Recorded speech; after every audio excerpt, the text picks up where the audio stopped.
Let's do this. Oh, it's Halloween.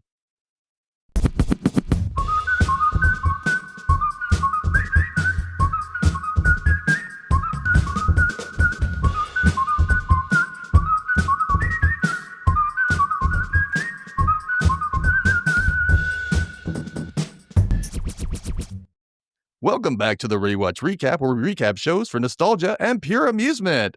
I am Dead Dustin, here on Halloween, well, the Halloween Eve, I guess you could say, and with Kay, my friend, who's been doing Dead Like Me Season 2 with me all season. So, how you doing, Kay?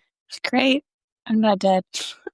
I know. I'm not going to do this whole thing in this Reaper outfit. I just thought it'd get effect. You know what I'm saying? So I'm taking it off now because it's way too hot. It would get really, really hot. So, woo. Alrighty. There we go. Now more like me. Welcome back, everybody. Thank you so much for joining us here for this final episode of Dead Like Me. And what an episode it was. I will say I got so emotional during this episode. The last two episodes I've been emotional about. I'm like, oh my God. Like everything was making me just sad, you know? I actually didn't get emotional this one to like the very, very, very end. Yeah. I mean, no. That's mainly, I don't know. There are a few things. I might have written them down. Yeah.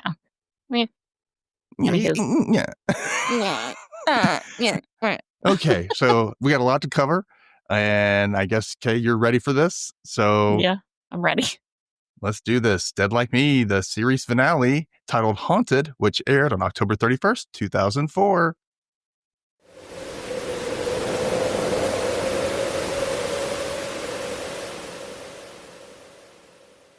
Previously on, Mason moved in with George and Daisy. Rube said goodbye to his dying daughter, Rosie. And George reaped Rave's graveling, who then crumbled out of existence. Yay! Yay, bye, Ray. And now a very special Dead Like Me opening. Let's see if I can do this. Oh, look, the sun is shining through the trees. It's so bright, it's such a pretty day. But look, what's that? There's a bunch of people wearing cloaks. Some of them even carrying sickles while they go walking their dogs. Why is anybody around noticing this? It could be just a filter, or maybe we just don't want to see that maybe death is all around and we go on and living on. Because reapers are everywhere and you better watch yourself.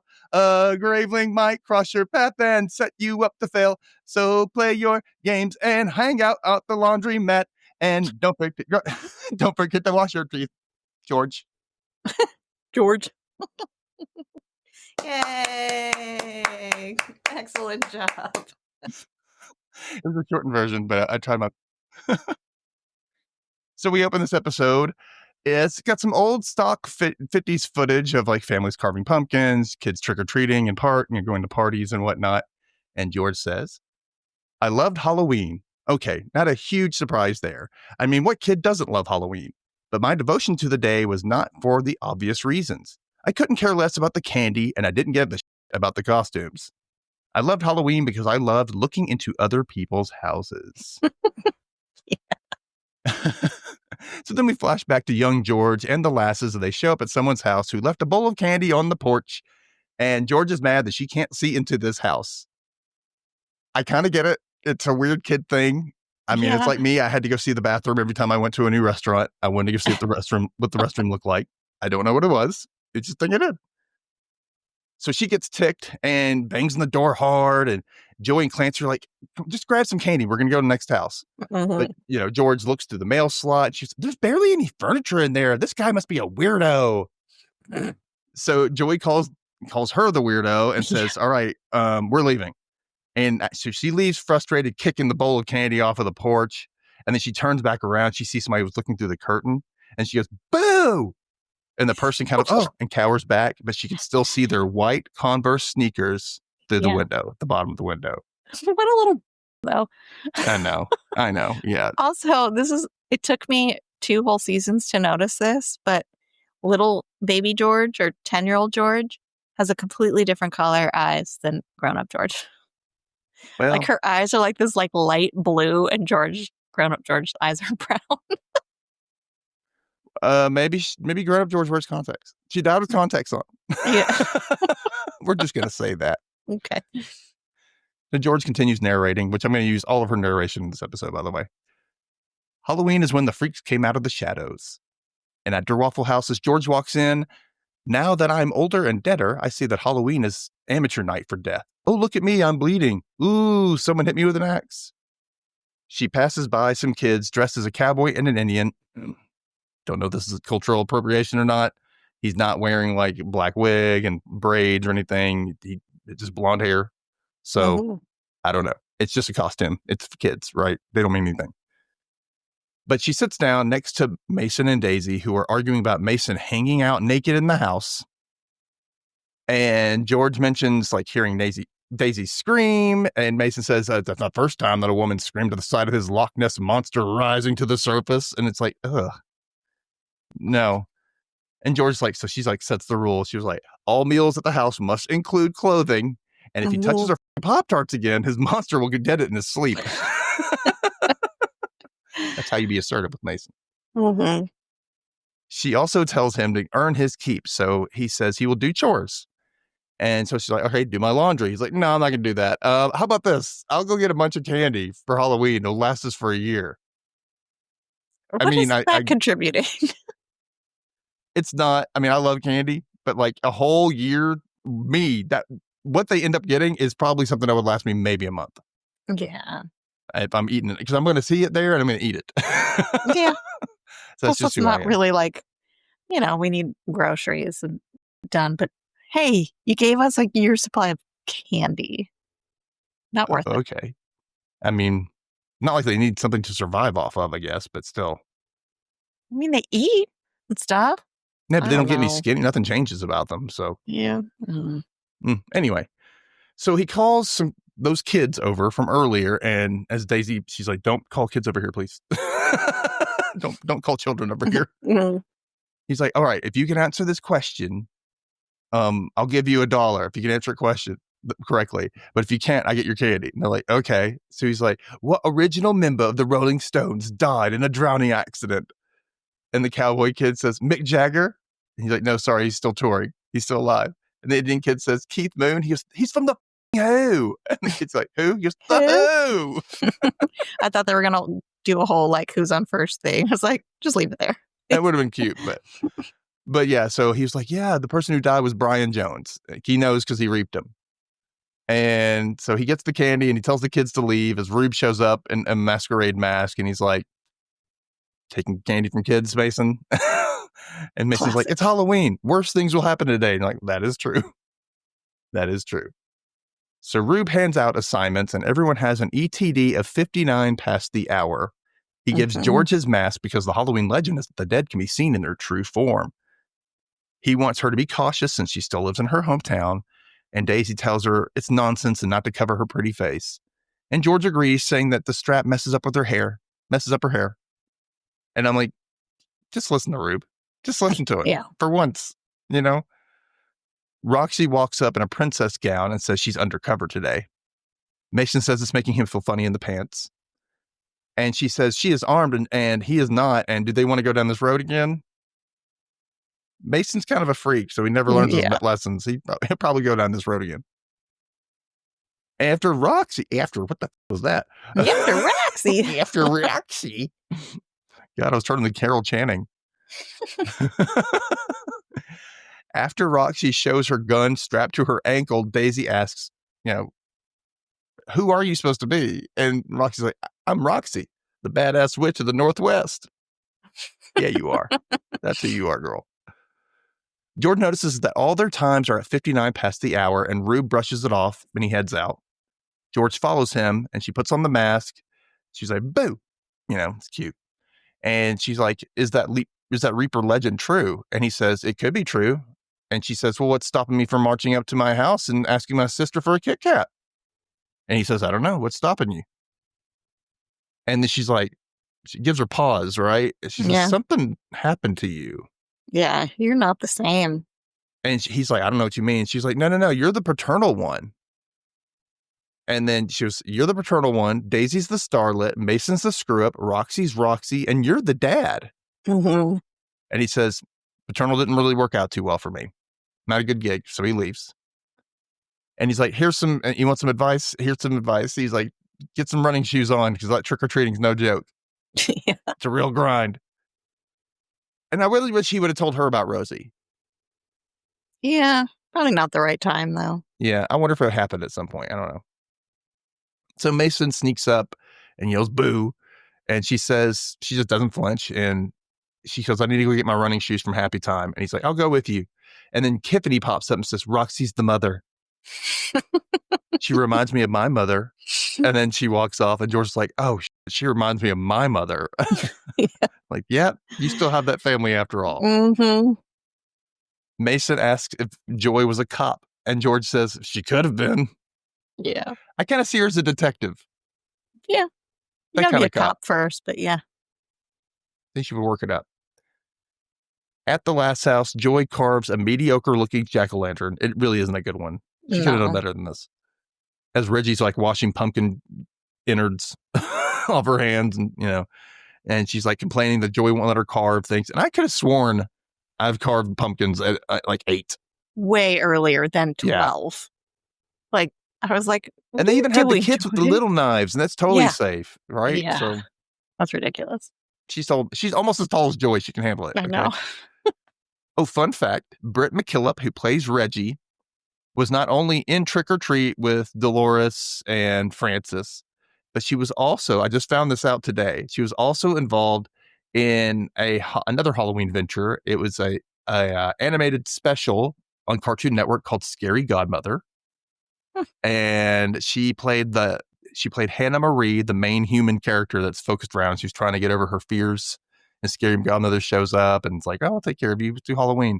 So it's Scary Godmother, Halloween Spooktacular, and Scary Godmother Revenge of Jimmy. And they're both on YouTube. You can watch them both full length. So if you want to see them, they're fun. It's a cute little Halloween story for kids. And you said it's animated? Mm-hmm. It's animated. It's like it's CGI animated, but it's like really cheaply animated. So it doesn't look great, especially by today's standards. But it's okay. It's still fun. Still a fun little story. So speaking of Reggie, she says she's over trick-or-treating this year, and Joey feels sad about this and remembers how George took her trick-or-treating. She took Reggie, and Reggie's like, yeah, and she'll probably be out there tonight because it's Halloween and the dead come back. And Joey's like, how about therapy? Yeah. How about you do some therapy, Reg? Let's just go right now. And Reggie's like, I was joking. I was just joking. I'm like, I'm going to dress up as a ghost. And so she's like, do you want some sheets? And she was like, no, I'm just going to wear some regular clothes because ghosts look like regular people. I mean, she's right, but at the same time, take her to therapy. She needs it badly. Yeah. She needs to get this out. But she's also right. Yeah, I mean, true. It's like George is walking around. But like, she needs to stop obsessing over it. I know it's hard not to, but she needs to try to move on at some point. But anyway, so we go to some random tool bench. It's kind of this grayscale character, and some shadowy figure whistles while making 5 little nooses out of short, thin rope. And George narrates, one Halloween when I was a little kid, my dad pulled out a knife to carve our pumpkin. I totally lost it. I started to cry, begged him not to hurt the pumpkin. My mom and dad told me to calm down. They told me the scary stuff on Halloween was all make-believe, that no one would get hurt, least of all the pumpkin. I mean, they're your parents. You have to trust your parents. And then I let them kill the pumpkin. Damn. Damn. Yeah, but it's also like it's just a weird little okay. I know. At their Waffle House, some kids throw eggs at the windows, and Tiffany, as she's watching on, and George is like, what the?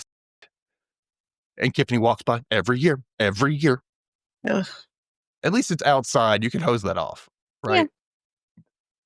Roxy says she hates Halloween. Every jackass with a 50-cent mask thinks he has a license for mayhem and tomfoolery. That's right, Grandma. You tell them. Get off my lawn. I understand the frustration, though. I mean, but we didn't have prankster stuff at Halloween. We didn't do that stuff here. Did you guys do Mischief No. Night or Mayhem Night or whatever they called it. No. Okay.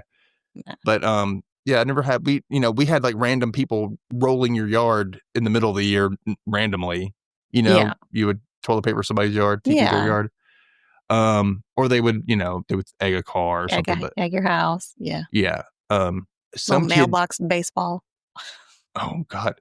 Some kid said, "Oh, you know what you do? You put I probably shouldn't tell anybody this, but this is somebody told me in high school, so I'm just repeating what somebody said. I've never done it. But they're like, put bologna in people's car and it'll dry overnight. And so when they try to peel it peels off paint and they'll have like spots all over her car. Oh, that's awful. Yikes. I didn't tell you to do this. Don't do it. I don't know if it works. So just don't do it. Don't even try it. You'll get in trouble. I know some people.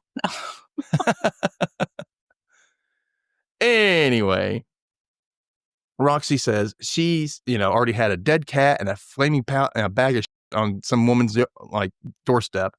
And for some reason, Mason's like, flaming shit. I don't know. That's a classic. Yes, I know. And so he's eating candy like a child. He's got chocolate over his mouth, smeared across his face. He's so gross. And Roxy's uncomfortable and starts to take off her tiara. And Daisy's like, no, Roxy, don't. That makes the whole outfit. Yeah. And like, meanwhile, like Daisy's like petting Roxy's dress. She's like loves it. Oh. She's jealous of how great Roxy looks. So she's like, you know what? Maybe I will put together a costume after all. I'll be right back. So she leaves. And George scolds Mason for eating all the candy that he's supposed to be supplying them with for a year. And instead of stopping, Mason says George should come along with him tonight and gather the candy. And she considers it for a second. She's like, okay, I'm in. Out of respect for the evening. And then she shakes his hand. Why? I don't know, because you knew he was going to have chocolate all over it. And she's like, how could she miss that? I don't get it. And the smell, like, I love chocolate, but the smell of chocolate on skin grosses me the f out. No kinkiness for you. All right. It just, I don't know. It changes the smell of it, and I just hate it. Yeah. Roxy says that they're the type that causes trouble on Halloween. And Mason says, that's what Halloween is for. Getting away with anything. And George gets excited and says, ooh, can we look in people's houses? And he smiled like, yeah. Like, it's so funny. Yeah. I used to, like, when I was a kid, my friend and I, we would look in people's windows. Like, we'd climb in their backyards and, like, watch. I carried the spy. It was innocent. Okay. We were, like, really young. We were, like, preteen. Like, it didn't mean anything. We were just like, ooh, we're being spies. Yeah. That's when they came out with the spy tech toys and stuff where you can, the Whisper 2000 and stuff, so you could hear people from far away. It didn't work, but, Anyway, so Mason licks his fingers and says, one could get away with murder. Just as we cut to the creepy dude whistling and pulling out each of his little nooses into his pockets for an uncomfortable amount of time. Like, it shows every single one going into his pocket. Mm-hmm. I don't know why. And then he grabs a pocket watch and before he heads upstairs, and George is saying, I never believed in fairies. I never clapped for Tinkerbell. And I was never scared of ghosts. But maybe there was more to Halloween than milk duds and vandalism. Maybe there was a reason for me to stay in the shadows. No, that's most definitely bull. And we hop over to Happy Time, where George is turning on the lights and no one is there because it's Sunday. And Mason and George arrive to get her running shoes. He yells, hello, Happy Time. She's like, shut up. Like, like, dude, chill out. He says it's strange that she works there now and that because she worked there before she died. And it's just like she's haunting the place. Mm-hmm. And she's putting on her shoes and he dumps out trash cans and says he's taking the bags for a candy haul for the candy haul tonight. I'm like, you could just go get clean bags. Yeah, so. Just where's the supply closet and get some clean bags? Like, what the hell is that about? He starts talking about he was watching Law and Order the night before and how he always gets annoyed when they question the perp. Like, when they say, did you know the deceased? And he's like, the answer is always no. No. And he goes on his rant about being a reaper and not knowing the deceased because they just die like George did here. And she says she was only there for a morning and no one knew her. And they start to leave. And she says how she only really wants to know people who have been dead a long time. And he's like, yeah, me too, except for you. That's sweet. Mm-hmm. So she shuts off the lights and they turn a corner to see someone in the dark cloak and a sickle. And she gasps. She's like, oh my God. And it turns out it's just Crystal. Crystal. Did she hear the whole conversation? I don't know. They were being really loud. Mm-hmm. And George holds up her mask her masquerade mask to her face and, hopefully just in time, and compliments, Crystal's spooky outfit. And Crystal says, "Nice mask, Millie." And George bolts. Like, I'm going.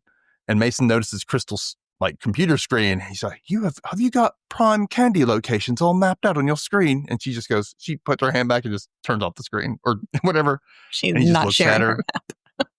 He's kind of scared of her because she's just staring him down. Mm-hmm. And Mason's a wimp. So, yeah, George pulls them out of the office, and Crystal turns back to her monitor and looks up the hiring database or whatever and puts in Georgia Lass, and it says no longer available. Yep. And then she looks back. I think she saw her without the mask on. Yeah.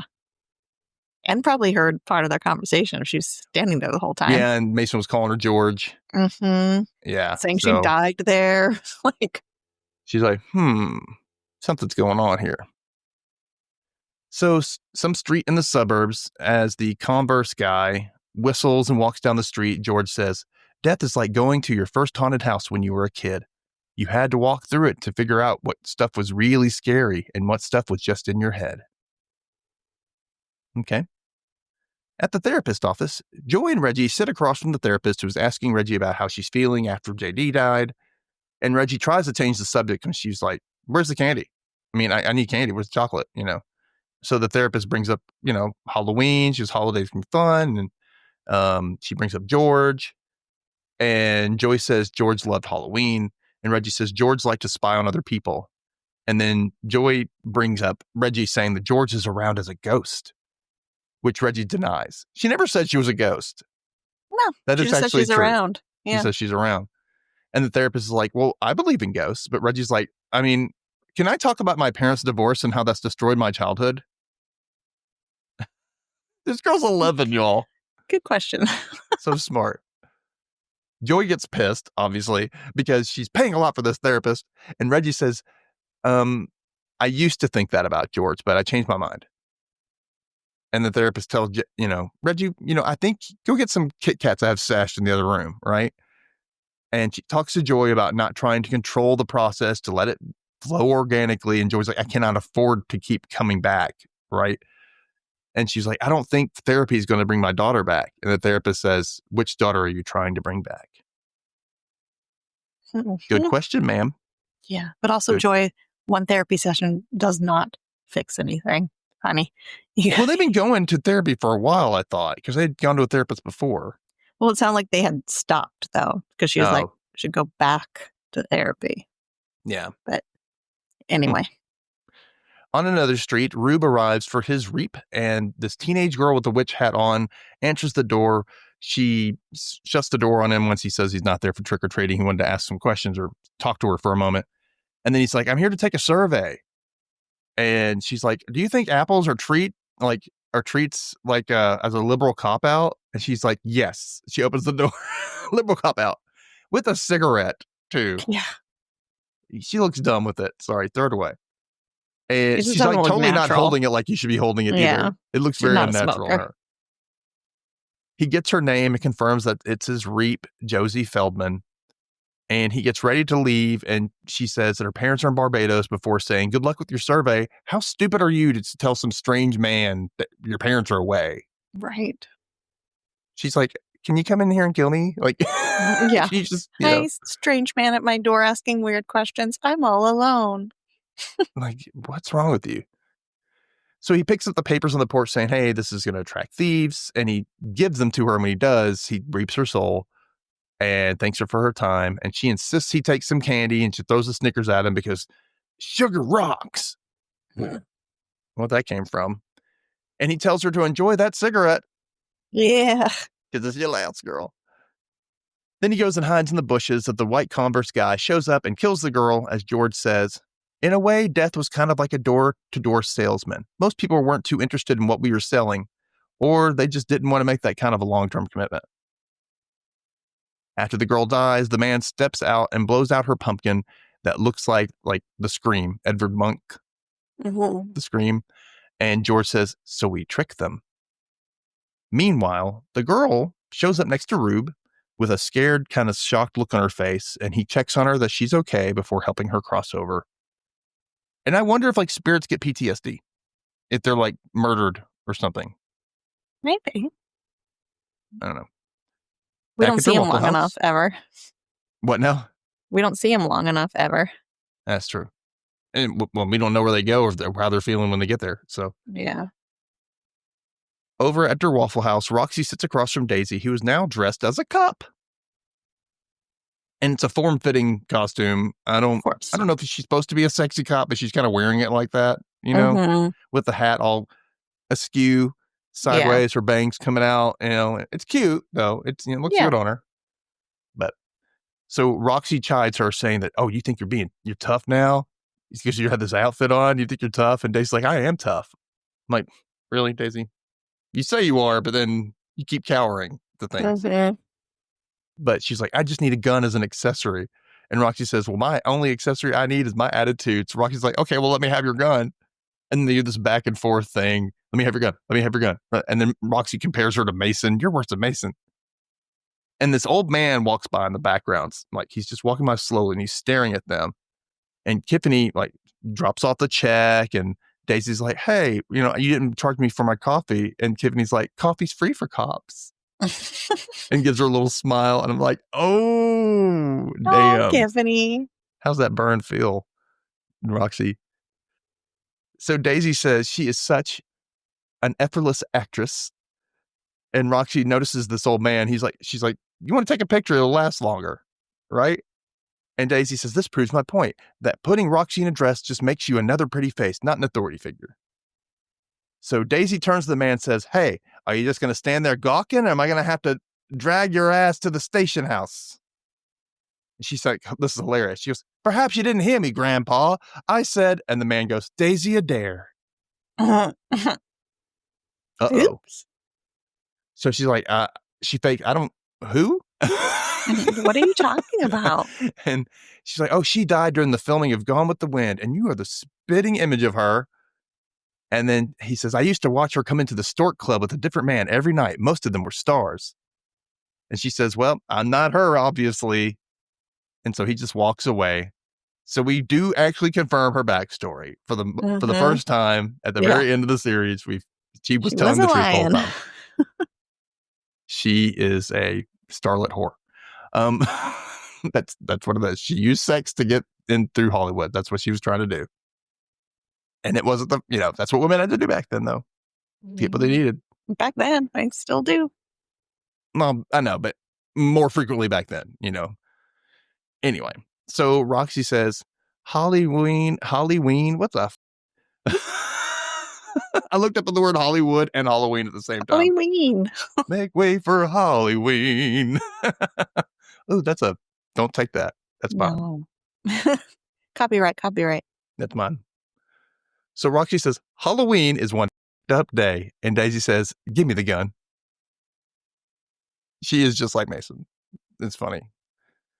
So on a random street, Mason and George go trick-or-treating, and Mason pushes a couple kids out of the way who say, "We're not scared of you." And George turns back and says, you're 3.5 foot tall with an earring and a sash, so back off." That's right, kid. That's right, Georgia. You should shame the kids. Shame them. Not a good luck, kid. They knock on the door, and a woman answers dressed as like this sultry vamp with like a, corset and like a collar, and she holds up a mug that's misting, and Mason grabs it to drink from it, and George's like, "That's dry ice," but he's already drinking it down, and so he turns away and he shrieks, "Ah!" And his face freezes like a cartoon, and it goes right back. Very cartoonish. I was like, what is this? Yeah, it was silly, but it was cute. And the woman asks, "What are you?" And they're like, "Ghosts." She's like, "Ooh, A for effort, guys. You're really, ingenious." So she gives them candy, and Mason's like knocking the kids away. He's like, "Piss off." Yeah, and he's trying to get all the candy. Like, this woman didn't even stop him. And some guy walks in between them, and the woman says, "Hi, Frank. Deborah's in the zebra room." And he walks in as another woman walks out, and she's going to have a smoke on the porch, and she's wearing like a masquerade mask and like an open cloak that reveals that she's got this lingerie underneath. And she looks at one of the kids, And she smiles at him, and the kid smiles right back at her. And George's like, oh, that's not right. Mm-mm. Because, A brothel. have you ever noticed, like, whenever they would show, like, trick-or-treating or something in a movie or a TV show, they would always have that one house they go to where that's it's an adult party going on, and it's a Yeah. little inappropriate? Yeah. They always do that. What's that about?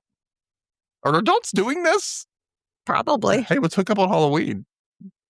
I mean, why not? I don't get it. Anyway. Meanwhile, at another house, Daisy shows up in her cop costume and compliments the owner of the decorations. This is Katie Clark, her reap.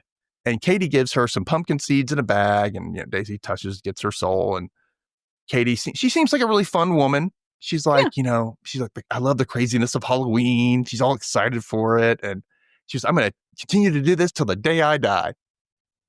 Again. Mm-hmm. And Daisy's like, well, good luck with that. And she leaves, walking right past the whistling Converse guy who walks up the steps to make Katie his next victim. And I hate that because we need more people like Katie in this world. Yeah. Back at the last house, as Joy cleans silverware and dishes and candle holders, she scolds Reggie for going through the cupboards that she just cleaned. And then she's telling him, we're going to sell this house. We're still going to sell this house, Reggie. I'm sorry, but that's how it's going to be. And then her friend Suzanne shows up in this like tight skeleton outfit. And she brought sugar skulls for Dia de los Muertos, the Day of the Dead. And Reggie says, I just had lunch, even though she was just looking for food. Come on. Uh-huh. And Suzanne's like, oh, how are you after the dog? I'm sorry about him. And then she tells Reggie about how they celebrate Dia de los Muertos in a cemetery with family, honoring their loved ones. And she invites him to her mellow Dia de los Muertos party tonight. I'm like, but shouldn't that be tomorrow? It's a Halloween party tonight. Yeah. Technically. Anyway, and she goes with tequila and flan and older single men, but she doesn't say flan. She says flan. She says flan. Yeah. Like, is this a Canadian thing? Like they were saying llama? Yeah. Instead of llama? Flan. Flan. Joy says they will try to come by, and Suzanne says, I was remembering George and her cute little ghost costume, and I miss seeing her. And then she's like, Joy, please come to the party. Okay. Mm-hmm. And she leaves. And she seems like a good friend. Like, why did we just now meet her? Who knows? I would have liked to see more of her. I mean, she was cool. Uh-huh. So on another random street, we see Dolores in what else? A cat costume. Of course. And she's chaperoning some shelter kids, I guess. Maybe they're orphans or something. We don't know. It kind of sounds that way. And they're trick-or-treating.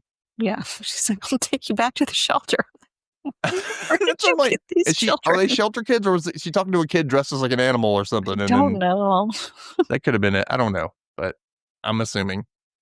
So they pass by Roxy, who stops the last kid and asks him, hey, want to get some candy with me? We'll catch up with them. The kid doesn't even say anything. He's just, okay. Yeah. Can I have some ID? Nothing. Like, so they knock on the door, and this guy in a wife beater and boxers comes out, and he's like, here you go. And he just hands him like those chocolate bottles with the liquor in them. Yeah, like Crown Royal or something. Yeah. And Roxy's like, you can't get that out to minors. And she flashes her badge. And he apologizes. He's like, oh, I hate the holidays. I'm just so lonely. And you can see that, like, Roxy's face, she kind of feels bad for him. Mm-hmm. And, she confirms that his name is Les Blandon, and it's her reap. And she assures him, like, you're not in any trouble. Don't worry. She reaches out. You'll be okay, and reaps his soul. They leave, and Dolores's group come back looking for the kid. And just as Mr. Converse goes whistling by to see Les Blandon, so Roxy shows Dolores her badge, and Dolores is like, oh, I'm glad he was in safe hands. But she goes, is there some chatter on the line? And Roxy's like, no, I was, just some guy giving out bourbon bonbons. And Dolores says, oh, liquor chocolates are my gateway drug. Jesus. How many did you eat, honey? They are no joke. Thank you, Dolores, for giving us one last herbigism. We appreciate that. Mm-hmm. She has all of them check their bags, and Roxy notices Mr. Converse leaving Les's house, unplugging his electric pumpkin. And Les here appears next to Roxy, and she nods for him to come with her, and he says, "That is one scary guy." And it's creepy that someone would do this in broad daylight. Yeah. On Halloween. I know, but the thing is, like, there's supposed to be that element of danger in Halloween, but it's supposed to be like just the element of danger, not actual danger. Like, Right. that's the point. And he just looks like a total, and we don't see his face, but he's very like clean cut. Mm-hmm. You can tell everything's, crisp and white. He probably irons his jeans. I hate those people. Anyway, so, and on another street, George and Mason walk up to a house as George narrates, "That's the thing about Halloween. I wouldn't have loved it so much if there was nothing to be afraid of. It's some of the houses I peered into weren't haunted." And that's how the sentence ended, and it felt like there was supposed to be more. Yeah. Anyway, so they are at Mason's Reap, and he looks down at his post-it and sees they are at 659 Cherry Tree Lane, and the ETD is 659. How ironic is that? And George goes, "Huh." She kind of looks like she gets an idea. It's by design, dummy. So a sick kid in PJs and a devil's costume, like a cape and, the horns. He answers the door. He's coughing, and they ask him his name. It's Bobby. That Mason's looking for somebody named R. So he's like, "Is your dad home? Maybe you're Richard or a Raymond." He's like, "No, my dad went to get me medicine." So he's there by himself. And again, telling strangers. Yeah. And no trick-or-treating this year. And they're like, crap. They realize he's the Reap because his name's Bobby Robert. Mm-hmm. Oh, this innocent kid. So Mason does something really cool, and he opens up his bag. He goes, "I'm going to let you take something." He goes, "I'm not supposed to take candy from strangers." He was like, "I'm not a stranger. I'm a Brit. Remember I told you I was a Brit, And so he reaches in, he grabs some chips. And so Mason's like, no. He just keeps giving him candy. I'm like, oh, Yeah. that breaks your heart, It is mostly chips though, which is weird. Then he's doing that, and George is hiding behind a tree in the yard, and then Mason reaps the kid and says, "Happy Halloween," before rejoining George, wondering how the kid will die, and getting scared that he'll choke on the candy he just gave him. He's like, "Oh my God, he's going to choke on that candy?" I mean, I would honestly think that too. But he's not, because Mr. Converse whistles his way up to the door and inside the house as they watch on in horror. And George starts to remember that she saw those white Converse when she was a kid.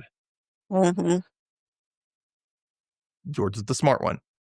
So the guy leaves, blowing out the pumpkin on the porch like he did the other ones, as George and Mason sit at the base of a tree and watch on. And George narrates, "That's the confusing thing about Halloween. You were supposed to be a little scared, and you were supposed to open your door to strangers. Does that make any sense? Well, does it? Better to be just a little scared." Mm-hmm. So then the little kid appears next to them, and Mason takes him off to cross over. Back at the last house, Joey comes downstairs dressed as a bedazzled, like a cigar box girl. Mm-hmm. Is that what they are? Something like that. Cigarettes. Yeah. They had those cigarette little girl. Yeah. vendor. What do you call them? Cigarette girl. I guess. Yeah. Yeah. So Reggie says she looks embarrassing, and they both smell smoke. And they run into the kitchen, and it turns out Reggie was trying to do the pumpkin seeds, and they caught on fire. Like, how hot was that freaking oven? How long were they in there? And how flammable are pumpkin seeds? My God, because they pull open that oven, it just shoots out flames. Yeah. And Reggie's like kind of a boss about this. She just grabs the fire extinguisher, puts it out. She's like, pumpkin seeds, and walks off. Goes back to her book. Yeah. Like, my God. So Joey's freaking out, and Reggie's like, "Stay calm. It's fine." And Joey's like, "This is unbelievable." And Reggie says, "Mom, worse things have happened." Yeah. Amen, Reggie. I mean, and this kind of shuts Joey up. And Reggie says, "You always go crazy over the stuff that doesn't matter." So then Joey kind of drops it and does a turnaround and it's like, "Well, do you want to come to this party with me or not?" And Reggie's like, "No, I'll just stay here and hand out candy." And Joey's like, I don't think that's a good idea. And Reggie's like, "Well, it's just Halloween, Mom." You can't carve a pumpkin, but sure, you can stay home alone and open the door to strangers. Exactly. So Joey just gives up and she says, "Okay, well, I'll have my phone on and I'll be back soon. Maybe we can answer the door together." And they hug and she leaves and Reggie says, "It'll be a hoot." Mhm. She has a sad, dark path ahead of her, right? Yeah. Mr. Converse, I love how I call him this because we don't know his name. He walks home as George follows and narrates, I don't remember every single moment about being a kid, but I sure remember Halloween. The stuff that got my heart racing and had nothing to do with ghouls or goblins or witches or even ghosts. The stuff that scared me was what was lurking behind all those closed doors, all those secrets hiding in the dark. Mr. Converse grabs his candy bowl, blows out his own pumpkin before heading inside, and George is across the street, and she sees her post, and it says 1159 Fairview Road, his house, before walking up to there and continues, you really want to know how to scare the crap out of yourself? Some Halloween night, go ring the wrong doorbell.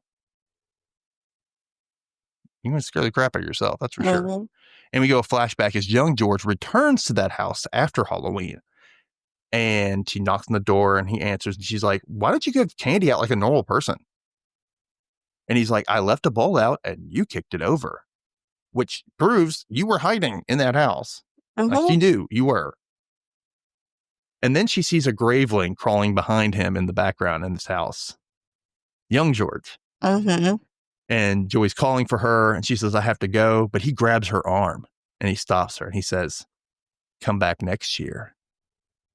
She's like, Yeah, okay. creeper. And she runs off and the narration continues. If most people knew how many times they brushed by death, they'd probably stay inside for the rest of their lives. True. I believe that. In the present day, or at least they wouldn't have knocked on this dark door. And that's what she does. Mr. Converse opens up the door and says, trick or treat. And he says he doesn't have any candy, but she points to the bowl behind him. But he looks at her closely and says, I know you. And she looks him up and down with disdain before poking him in the chest and says, it's done. It's over. And in the last poke, she reaps his soul. And he says, who are you? And she says, nobody you want to know. Mhm. As she leaves, we see a graveling closing the door. He's going to get him. And she says, I didn't know how he was going to die. And to tell you the truth, I didn't really give it. Some of the dead are just better left forgotten. And ain't that the damn truth? There are some people we should just forget. Yep. Back at a cemetery, Joy and Reggie sit at George's grave, candles on it lit up like an altar. Joy clearly wants to leave, but Reggie doesn't want to. Joy isn't comfortable with the cemetery. It's too disturbing. And Reggie says it's supposed to be disturbing. It's Halloween in a graveyard. Yep. It's the Day of the Dead. And Joy's like, no. Dia de los Muertos is tomorrow. And Reggie says that Suzanne said it's the one day spirits can visit the earth. And Joy says, again, that day is tomorrow in the daytime. And Suzanne smokes a lot of pot, by the way. I told you Suzanne was fun. Yeah. So Joy says, Reggie, giving up trick-or-treating is sad. She finds it sad. And Reggie says, well, I'm done with that. So Joy asks, is it because George used to take you? And Reggie says, and ignored me. Yeah. So then Joy asks Reggie, scoot closer, keep me warm. And Reggie kind of likes this. It's kind of like, okay. So they kind of cuddle up and it's really sweet. Mhm. The next morning at their Waffle House, the Reapers fight over the candy, trading it like kids would. Like, I'll give you this if you give me that. And Rube watches on. And I love it how nobody wants to trade for Daisy's black licorice Yeah. because it sucks. I love black licorice. I hate it so much.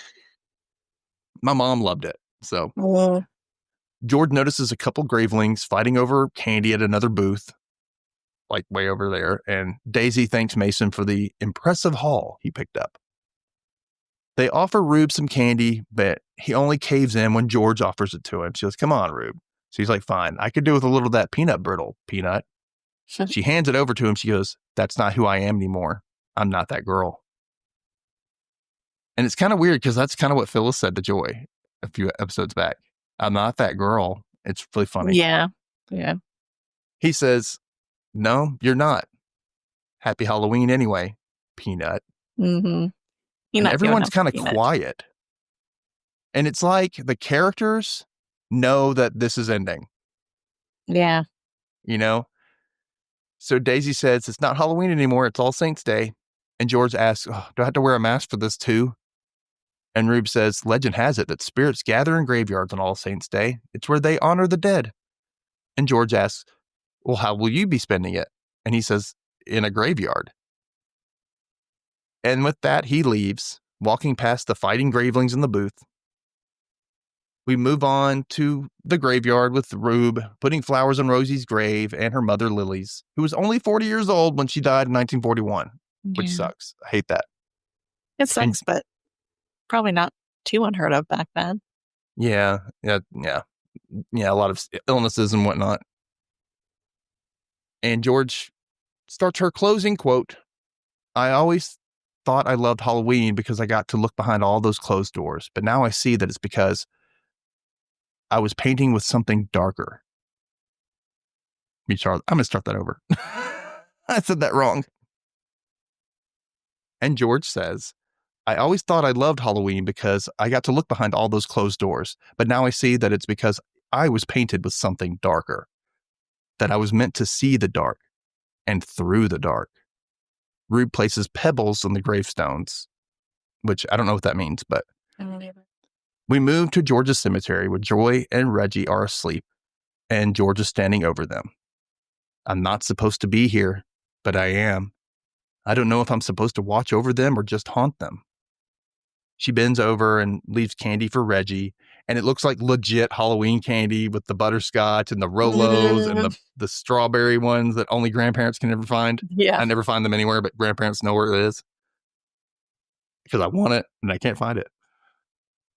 And then she covers up Joy as some gravelings watch from headstones nearby. Either way, I'd be lying if I said I wasn't having fun. She starts to walk off and Reggie starts to stir. And she sits up and sees George walking away. And then George turns back and looks at Reggie and gives like a sideways smile before turning back and walking on. I'd be lying if I said I didn't want to be here, walking through a graveyard the day after Halloween on a quiet and beautiful November morning. It's not so bad being dead like me. End of series.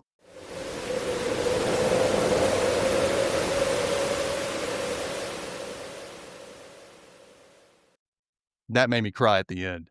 The very end, I was like, oh, I love how they wrapped it up like that and they used the title and it was sad. And I felt like there was some kind of closure there at the end, you know? Mm-hmm. Yeah. It confirmed to Reggie, but at the same time, I wanted Joy to wake up and see her. Yeah. You know? And then Joy would be like, what? Oh my God. Yeah. But I think it's more important for Reggie because Reggie was the one that was like clinging, whereas Joy was just kind of like, okay, we've moved on. Not that she didn't care, but just her way of dealing with things. I wonder if Joy ever would have seen her at some point. Who knows? I don't know. I can't remember if it happens in Life After Death. I don't remember what happens exactly. I know that George gets to interact with Reggie more in it. And so there's a way that happens, and I know how it ends for George, but that's all. I don't remember anything else. So if you know, don't tell us or anything because we'll figure it out. We'll find out soon. Don't worry. Now we've come to the end of this, and we're going to do our rankings. I don't have that many as far as funny moments or whatnot, but I have a couple. So I will go first, I guess. There's a part where Daisy's talking to George about Mason's nudity. And she's like, you didn't have to see it, Georgia. It was not how I wanted to start my day. And I know that feeling though. I'm like, it's not how I should have started my day. Like you mentioned all of my funny moments. The same like scene when Mason's like, you're not the first woman who shrieked at the sight of my Loch Ness monster rising to the surface. It's like, oh. It's just so crass. And he's like doing the arm. It's so Mason. Ugh. And another one for me was like Dolores. She's just, liquor chocolates were my gateway drug. And I had the Rube questionnaire. Question 1, rate the apple as a Halloween treat. Healthy alternative or liberal cop-out? Liberal cop-out. How many freaking bottles of those things can you eat to get drunk? Because I never got drunk off them, and I ate a whole thing on one time. Because it's like a teaspoon of liquor in each. It's not even that. It's like a little. It's like a drip, like a drop in there, just enough, and all that chocolate kind of soaks it up. I guess. Kind of pointless. You get that little burn though. If you get like the whiskey and stuff, you're like you get a little burn, but that's about it. Yeah. Okay, we're on to our best characters of this episode, and why. You go first. I put all of them. Oh my God. I said everybody felt like they were on equal footing in this episode. Yeah.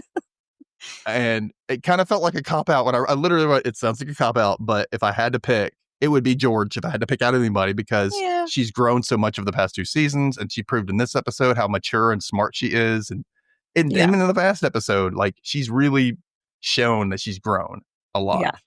So, but yeah, all of them as far as this episode goes in general. Yep. All of them. Mm-hmm. I'm glad we're on the same page. Yeah. Okay, who's your worst character? A serial killer. Yeah, Mr. Converse. Yeah. But yeah, or that stupid teenage girl for Rube's Reap. Oh, yeah. She's kind of, the hell is her problem? Get a personality, girl. Okay, wow. All right, our episode ranking from 0 to 5 Bravelings. What would you give this and why? You're going to get mad at me. I wasn't a huge fan of this episode. Okay. I feel like it was like mid. I don't know. Like I liked the end. Like the end where she like left the candy for Reggie and like wrapped it up by saying dead like me. But like I just felt like the episode itself, like I don't know. Just felt kind of like a throwaway to me. I gave it a 2.5. Oh God. Well, I gave it double that because I gave it a 5. Because it took place on Halloween. Love that. And everybody was used pretty equally in this episode. Yeah. All the characters are present. Everybody we've come to love. I really felt like the reason why it was kind of not as much is because I think, like I said, in the last couple episodes, it felt like they were saying goodbye and they had to wrap it up. So they had to do something and they could only do so much with the story that had already been set up. So they probably didn't mean for her to like get rid of Ray so early. Yeah. That probably was supposed to happen later, but at least they got that out of the way. Otherwise, so I'm glad it didn't end on like this cliffhangery way. So as far as like, it had like an open door, up. Yeah, but not like, you're like, okay. And she's like, it's not so bad being dead like me. Like she's come to terms with it. She's fine with being a Reaper. She's moving on. She knows how to handle herself. She, her sister is confirmed that that's her sister. Her sister's around. Yeah. And all this stuff happens and we get to see everybody a good amount throughout the episode. And I don't know. It was for me, it was like chef's kiss as far as to the series to say, bye. You know who we don't see? Clancy's not in this one. Who? Clancy. Oh, he wasn't in this one. Suck it, Clancy. We didn't need to see him. No. He got the last episode and he left him on a good note. He was trying to be a good dad. Yeah. Right. So he was always a good dad. He was just a shitty husband. Well. Yeah. I know. He was a crap husband. He was, and. Yeah. Oh, okay. So since this is the end of the series, and I didn't do this last time for My So-Called Life, because this is actually the second series we've started and ended together. Oh, yeah. Actually, technically. I wanted to go ahead and read out a little credits for it. So we had George Lass was Ellen Muth. Rube Sofer was Mandy Patinkin. Roxy was Jasmine Guy. Mason was Callum Blue. Daisy Adair was Laura Harris. Joey Lass, Cynthia Nixon. Reggie Lass was Britt McKillop. Clancy Lass was Greg Keene. Dolores Herbig is Christine Willis. Crystal is Crystal Dahl. Kiffany is Patricia Idlet. Young George is Talia Ranger. The face of Millie or Un-George is Laura Roddington. And of course, Rebecca Gayhart as Betty. Mm-hmm. Thank you guys for listening and joining us for Dead Like Me every week for the past, well, not every week for the past couple of years, but when we do these for several weeks, for like a few months. It's been a few months. Yeah. And thank you, Kay, for doing this. And again, I'm so glad we watched this. I really kind of needed this after, losing my mom. It was kind of one of those shows that I'm like, this was good. It's something to kind of ease my mind a little bit, about the afterlife and, and grieving and whatnot. It's kind of a good thing to watch. So if you're ever going through it, this is a good show to watch. Do it. Watch it. Hold on one second. What were you going to say? Well, you said Joy was played by Cynthia Nixon? I meant Cynthia Stevenson. Sorry. Okay. Did I say Nixon? Yeah. I meant to say Stevenson. I was like, wait a minute. I kept wanting to say that, too. I was like, Nixon. It's not Nixon. That's the girl from Sex and the City. Like, Yeah. Whoops. Sorry. Okay. Yikes. She's fine. Okay. She's fine. It's fine. It's fine. It's cool. Okay. Well, come back for Dead Like Me, Life After Death. And thank you again, Kay. We'll see you next time. Bye. Bye. Happy Halloween. Oh, yeah. Happy Halloween.